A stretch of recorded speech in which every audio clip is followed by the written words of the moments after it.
Olá pessoal, tudo bem? Eu sou o professor Otávio Plazzi e o tema dessa nossa videoaula é sinais vitais. Os sinais vitais são aqueles que evidenciam o funcionamento e as alterações da função corporal.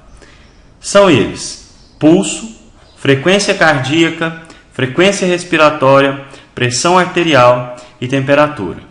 Então, quando nós queremos avaliar se a função corporal ou a função sistêmica ou orgânica está adequada, está dentro dos limites da normalidade, ou verificar se há algum indício de alteração de função corporal, é através da avaliação dos sinais vitais que nós conseguimos isso, não é? Os sinais vitais típicos são pulso, frequência cardíaca, respiratória, pressão arterial e temperatura. Nesta videoaula, vamos falar um pouquinho de cada um desses e eu vou demonstrar a realização do exame de alguns desses sinais vitais. O primeiro que nós falaremos é a respeito do pulso, né? O pulso é o nome que se dá à pequena dilatação sensível das artérias produzidas pela corrente circulatória. Então, sempre que nós formos avaliar o pulso, nós devemos avaliá-lo em uma artéria. Tudo bem? O sangue ele sai do ventrículo esquerdo para a artéria aorta, provocando oscilações rítmicas em toda a extensão da parede arterial. Então, essa é a justificativa fisiológica para que o pulso seja ferido em uma artéria, né? Como o sangue sai sob alta pressão do ventrículo esquerdo pela artéria aorta e da artéria aorta para todos os seus ramos, daí a explicação de que nós devemos aferir o pulso arterial.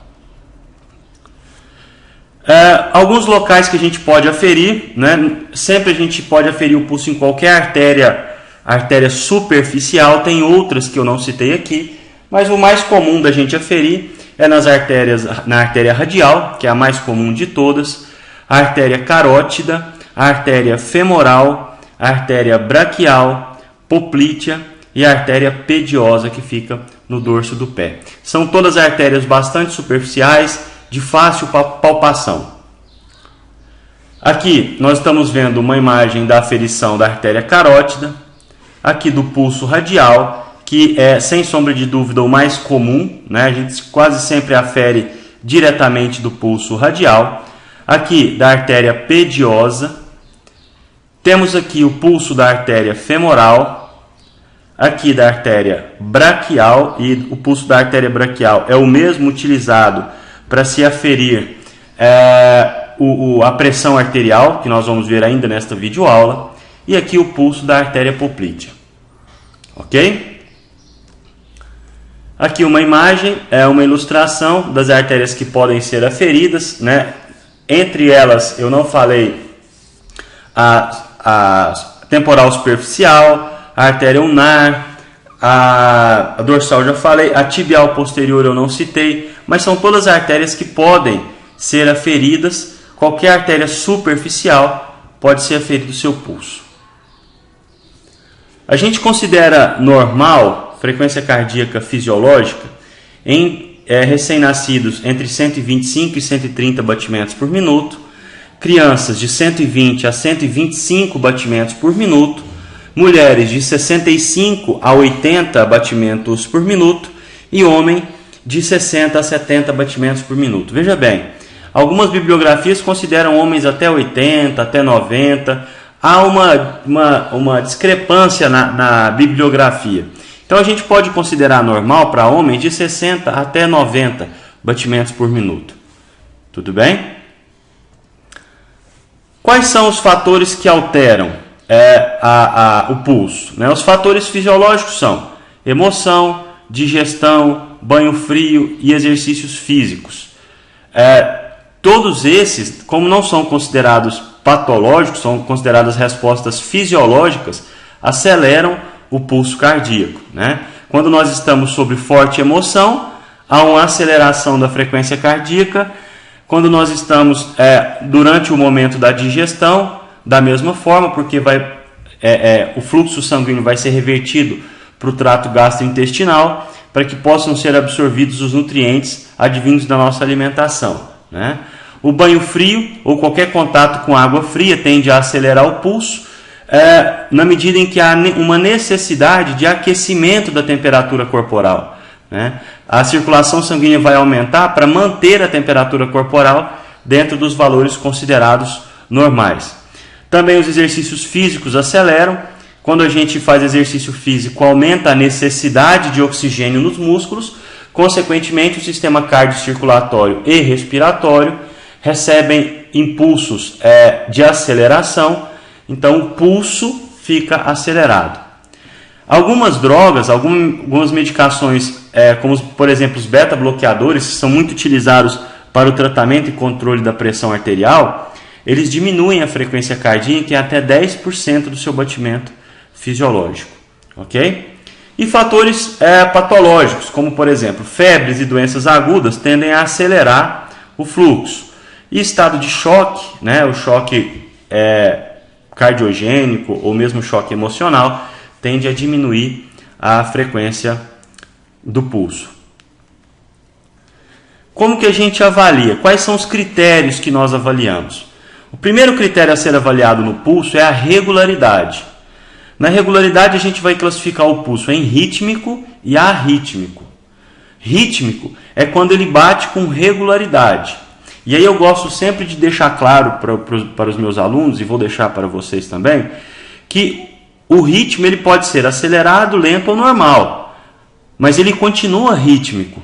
Então você tem, por exemplo, uma música lenta tem um ritmo lento, uma música de festa tem um ritmo mais acelerado, mas o ritmo, a gente pode ter um ritmo normal com frequência alterada. Então não confundam ritmo com frequência, tá? Arrítmico é quando o pulso não tem regularidade. Então eu costumo usar um exemplo assim, olha, por exemplo, o rítmico é tum, tum, tum, tum, no mesmo compasso. Arrítmico seria tum, tum, tum, tum, tum, tum, quer dizer, fora de compasso, né? Então, pulso rítmico e arrítmico. A gente pode ter pulsos arrítmicos normais, na frequência cardíaca normal, a gente pode ter pulsos arrítmicos numa frequência cardíaca acelerada, numa frequência cardíaca diminuída. Mas o que a gente está avaliando quanto ao ritmo é o compasso, é a regularidade. Então, na regularidade, a gente classifica o pulso em rítmico e arrítmico.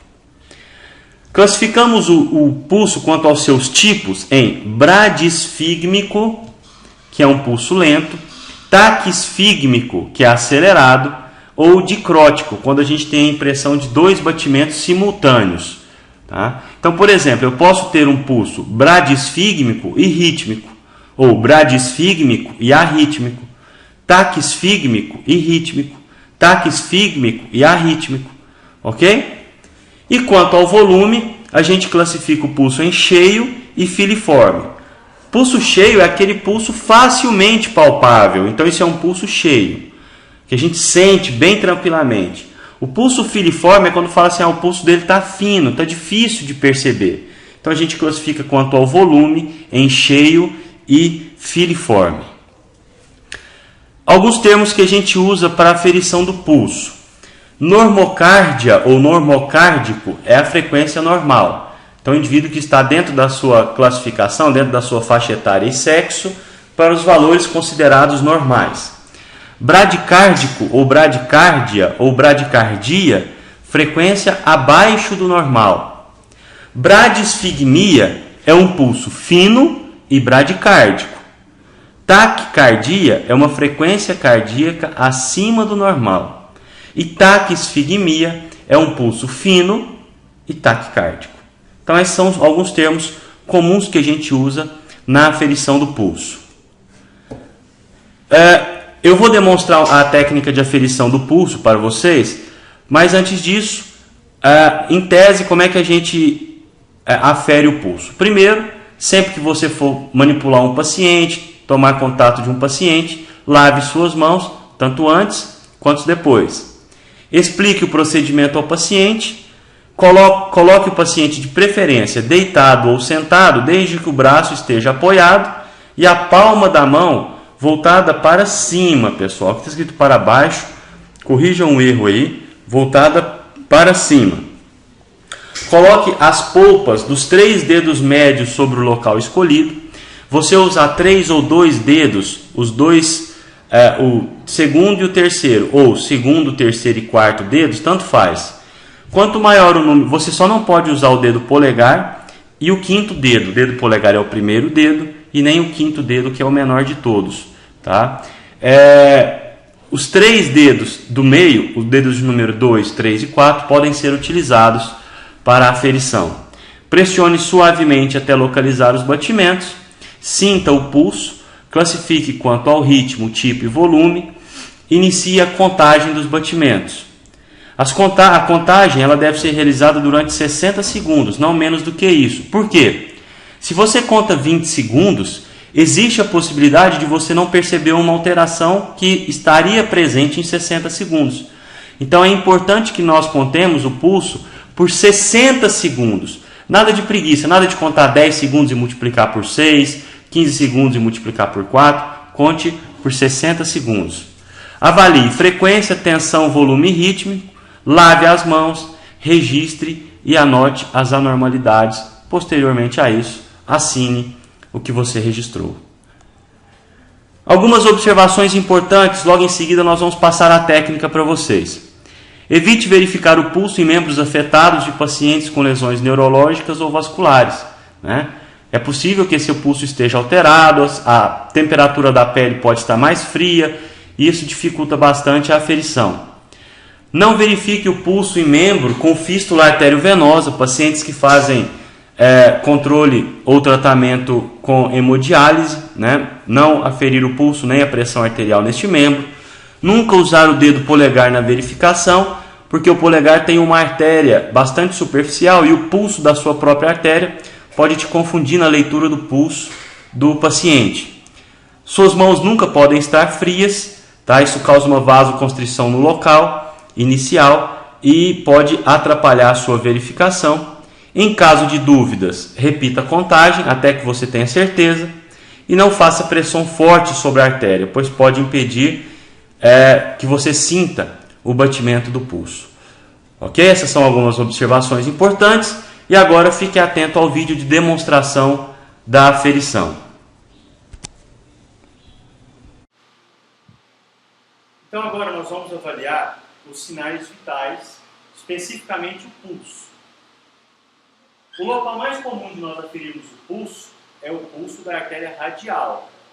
Como a gente fala pulso da artéria radial, é porque ele está passando próximo ao rádio, que é o osso do antebraço. Então, se você estiver procurando o pulso radial do lado de cá, você não vai encontrar. O pulso radial ele é paralelo ao rádio. Como é que a gente mede? Você pode, por exemplo, seguir pelo polegar e na primeira fossa que encontrar, aprofundar os dedos. Se você aprofundar exageradamente o seu dedo, você vai impedir o fluxo, você perde o fluxo. Se você aprofundar pouco o seu dedo, você não tem a percepção do movimento oscilatório da artéria. Então aprofunda e mantém. A forma correta de se contar a frequência através do pulso é contar durante 1 minuto quantas vezes você sente pulsar.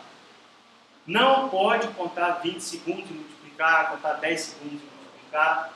Por quê? Principalmente na avaliação do pulso, nós vamos avaliar, por exemplo, o ritmo. E às vezes, se você pega 20 segundos, você não percebe uma alteração de ritmo que você perceberia em 1 minuto. Então é importante aferir o pulso durante 1 minuto. Além do pulso radial, nós podemos aferir o pulso braquial, que é o mesmo pulso que a gente afere para utilizar, para conseguir a aferição da pressão arterial. Tudo bem? O pulso braquial. Podemos também o pulso carotídeo, linha média do pescoço, desviado para a lateral. Podemos fazer também o pulso da artéria femoral ou inguinal. Então, é um pulso profundo, eu sinto o pulsar dessa artéria na região inguinal. Podemos fazer o pulso da artéria poplítea. Então, eu posiciono as minhas mãos na fossa posterior do joelho, na fossa poplítea, e localizo o pulso. Olha, senti. ok? Posso fazer também o pulso da artéria pediosa, em que eu venho na linha média do pé e localizo o pulso. Por que é importante nós sabermos a aferição do pulso em várias regiões diferentes? Para a gente avaliar a condição circulatória de várias regiões corporais diferentes. Certinho? Ok, pessoal? Sim, querido professor. O próximo sinal vital que estudaremos é a frequência respiratória. Frequência respiratória é definida como o número de ciclos respiratórios que acontece dentro de 1 minuto. Ou seja, nós vamos contar o número de inspiração e expiração dentro de 1 minuto. Para cada ins e ex, nós contaremos 1. Então, ins, ex 1, ins, ex 2 e assim sucessivamente, contando o número de repetições dentro de 1 minuto. Tá? Não podemos, assim como o pulso, diminuir esse tempo para 30 segundos, 15 segundos, 10 segundos e depois fazer as respectivas multiplicações. Precisa que seja ferida por 1 minuto. Ok? O que nós vamos avaliar? Vamos avaliar a profundidade e a amplitude, o ritmo e a frequência. A profundidade e a amplitude, nós vamos avaliar o esforço que o paciente está fazendo para inspirar. Ela é classificada como normal, superficial ou profunda. Na respiração superficial e profunda é indício de algum tipo de patologia, a não ser que o paciente esteja realizando alguma atividade que essa seja uma reação fisiológica. Por exemplo, quando a gente dorme, é possível que nós tenhamos uma respiração superficial. Ou após uma atividade física, é possível que nós tenhamos uma respiração mais profunda.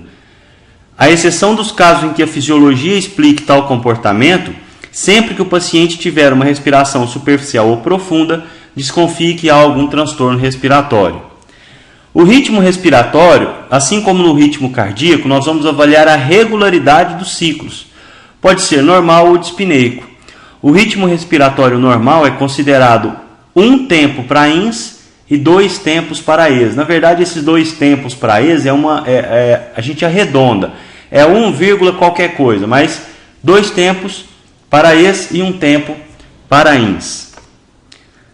E a gente avalia também a frequência, né? Nós consideramos eupneico os bebês que têm respiração entre 35 a 50 incursões respiratórias por minuto, crianças menores de 1 ano com 30 incursões respiratórias por minuto, de 1 a 2 anos de 25 a 30, de 2 a 8 anos de 20 a 25, de 8 a 12 anos de 18 a 20, de 12 anos até a vida adulta de 16 a 20.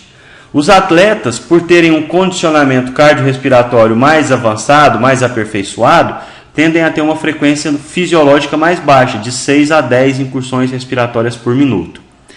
A gente considera bradipneia, valores abaixo do normal para a faixa etária, e taquipneia, valores acima do normal para a faixa etária. Como é que a gente afere?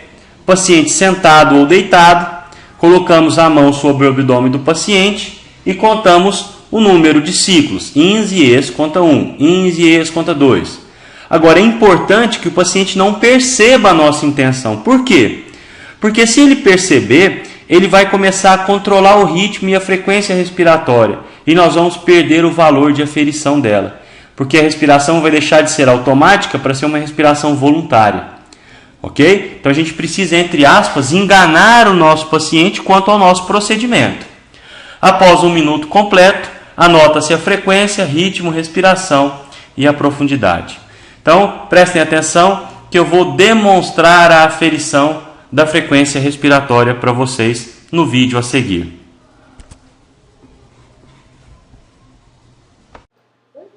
Então agora nós avaliaremos a frequência respiratória.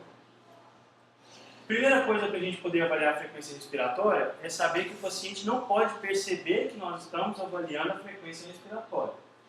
Por que ele não pode perceber? A partir do momento em que ele percebe que estamos avaliando a sua frequência respiratória, ela deixa de ser automática, autonômica e passa a ser voluntária. Então ele vai controlar o ritmo, ele vai controlar a frequência, não é o que a gente quer. Nós queremos ver como está a frequência e o ritmo respiratório do paciente. Tudo bem? Olha só, primeiro eu posso observar qual que é o predomínio respiratório dele, se é torácico, se é abdominal ou se é misto. É misto quando nenhum dos dois predomina, os dois elevam da mesma forma. E eu vou observar quantas vezes há a dilatação e a diminuição do abdômen, do tórax ou de ambos dentro de 1 minuto. Então eu observo, começo a contar 1 minuto e conto. Subiu e desceu é ins e ex. Conto 1. Subiu e desceu, 2. Subiu e desceu, 3. No adulto, o normal é em torno de 16 a 20 respirações por minuto. Se estiver acelerado, além, a gente chama aquele estado taquipneico. Se estiver aquém, se estiver abaixo, bradipneico. Tá? A gente pode observar a amplitude do movimento também. Quando a gente respira com amplitude maior, mais profundamente, o movimento da caixa torácica do abdômen tende a ser ampliado. O contrário também é verdadeiro. Se o paciente respira mais superficialmente falando, ele vai ter um movimento, uma amplitude da caixa torácica mais baixa. Então a gente classifica a frequência, não só a frequência, mas a amplitude e também o ritmo respiratório. O ritmo respiratório fisiológico é 1 para 2. 1 tempo de ins para 2 tempos de ex. Qualquer alteração desse ritmo, a gente chama de dispneia. Então a gente observa o movimento, olha, subiu, desceu, ponto 1. É claro que ele está fazendo voluntário, porque ele está sabendo que nós estamos avaliando. Mas se o paciente não soubesse, se eu estivesse, por exemplo, avaliando o pulso, e fingindo avaliar o pulso, eu contaria, subiu, desceu, 1. Subiu, desceu, 2. E assim sucessivamente. Ok, pessoal? Falaremos agora a respeito da pressão arterial, que é convencionalmente anotada como PA, né? Pressão arterial. É a pressão arterial, pessoal, que mantém o sangue circulando no sistema cardiocirculatório. Por quê? Porque o sangue ele vai se manter em movimento, ele sai do coração pela força de ejeção do ventrículo esquerdo e ele vai se manter em movimento porque durante todo o trajeto ele tem diferentes níveis de pressão arterial. E aí, se o sangue, por exemplo, saísse de um vaso no calibre da artéria aorta e fosse até o fim, até retornar ao coração no mesmo calibre, a pressão cairia muito e aí aconteceria o quê? O sangue ficaria extasiado, ficaria parado. Então é a diferença de pressão de cada vaso sanguíneo que faz com que o sangue continue circulando. A pressão arterial é o produto da força com que o sangue sai do coração, chamado força de ejeção, com a resistência vascular, com o quanto o vaso está, ele resiste ou cede àquele volume. Então, vasos mais constritos, com um diâmetro menor, tendem a ter uma maior resistência. Vasos mais dilatados, com diâmetro maior, tendem a ter menor resistência. Então, é o produto da força com que o sangue sai do coração com a resistência dos vasos. Ela é descrita com a unidade de milímetros de mercúrio e anotada em pressão sistólica, depois a pressão diastólica. Então, 120 por 80. 120 é a pressão sistólica, 80 a pressão diastólica. Comumente, costumou-se acortar o zero dos dois, né, da sistólica e diastólica. Fala-se 12 por 8, mas o correto é anotar 120 por 80 milímetros de mercúrio. Aqui tem uma relação dos valores que a gente considera normais.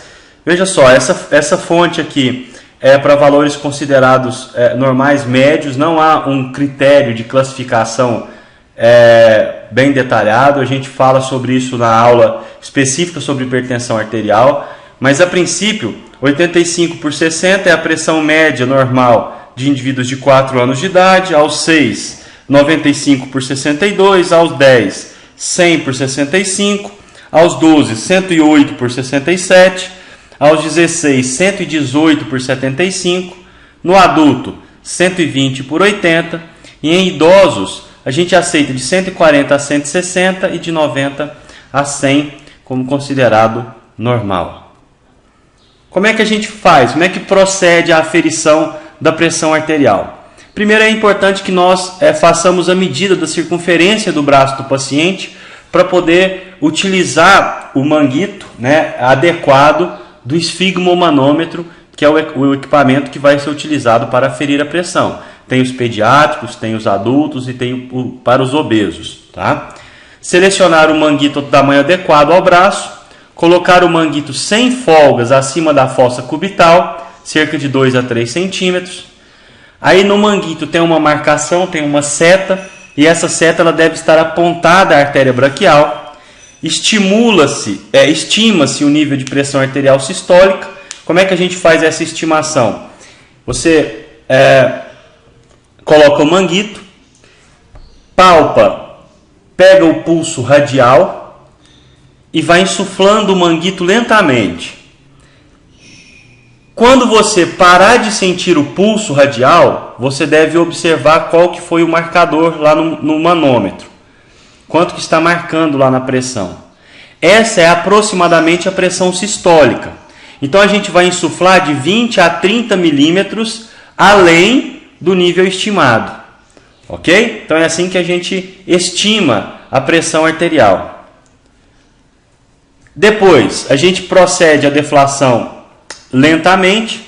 Aí, eu vou soltar todo o ar depois que eu estimei. Vou aguardar alguns segundos. Depois eu vou insuflar de 20 a 30 milímetros além do valor estimado.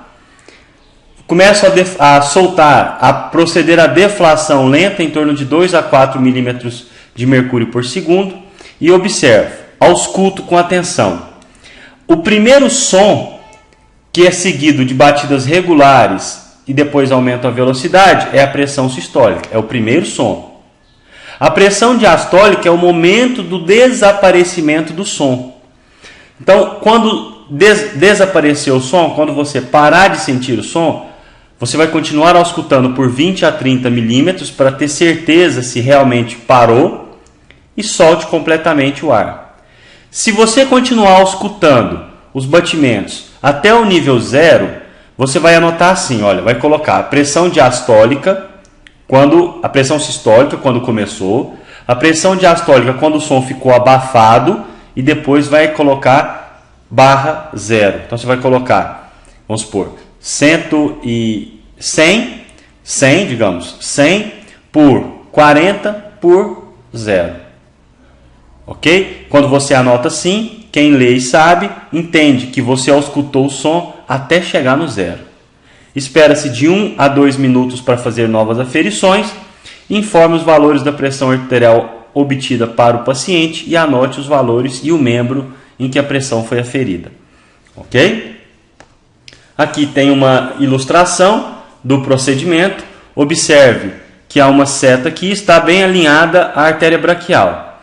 Ok? Fiquem atentos que eu vou passar um vídeo de demonstração da aferição, um vídeo de demonstração da técnica de aferição.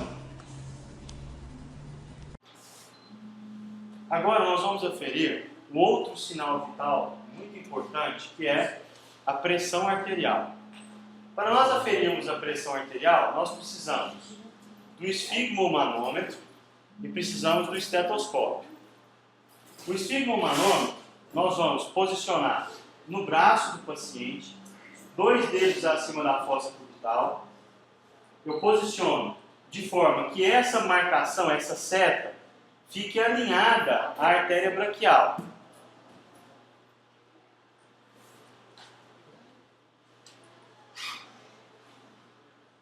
O esfigmo ele deve ficar firme ao braço, mas não deve comprimir inicialmente esse braço. Localizo o pulso da artéria braquial e posiciono o estetoscópio sobre o local do pulso.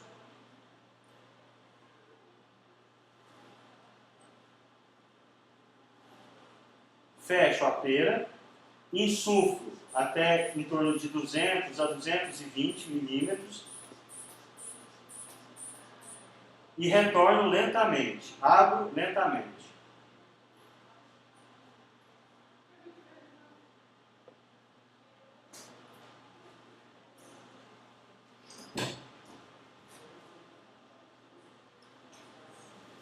O primeiro som audível marca a pressão sistólica. E o último som audível marca a pressão diastólica. Ok?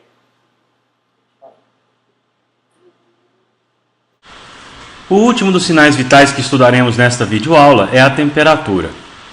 Ela pode ser medida através do uso de um termômetro em várias regiões do corpo. Por exemplo, boca, no reto, na orelha e na axila. A mais comum, a aferição mais comum, rotineira, que a gente faz até mesmo em casa, é a medida axilar, né? Ela é utilizada, ela deve ser medida através de um termômetro. Esse termômetro ele pode ser tanto analógico quanto digital e ele deve ser higienizado cada vez que se usa. Tudo bem? Então, álcool para desinfecção ou qualquer produto utilizado lá no ambiente hospitalar. Utilizou, desinfete, utilize de novo, desinfete e assim sucessivamente. Ok?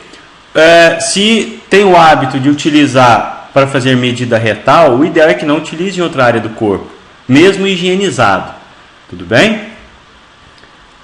Quais são as temperaturas de acordo com o local em média? Tá? A gente vê que a diferença é pouca, de 1 grau ou meio grau em alguns casos, né? A temperatura normalmente da boca, a temperatura considerada normal é de 37 graus, do reto 37 graus e meio, orelha 37 graus e meio, na axila entre 36 e 37 graus. Ok? Aqui a gente tem alguns exemplos de termômetros. O termômetro analógico, que é feito a medida através dessa coluna de mercúrio, que vai subindo até a temperatura que o paciente se encontra. O termômetro digital, e esse é um termômetro digital para a aferição na orelha. Tudo bem, pessoal? Então, assim a gente finaliza esta videoaula. Eu espero que ela tenha sido útil para vocês. Tem muito mais para você estudar a respeito de sinais vitais. Isso foi só uma breve passada na importância dos sinais vitais. Um grande abraço a todos. Muito obrigado pela atenção e o carinho de sempre com o meu trabalho. E eu estou à disposição de vocês através dos contatos que estão aí divulgados. Um grande abraço a todos e até a nossa próxima videoaula.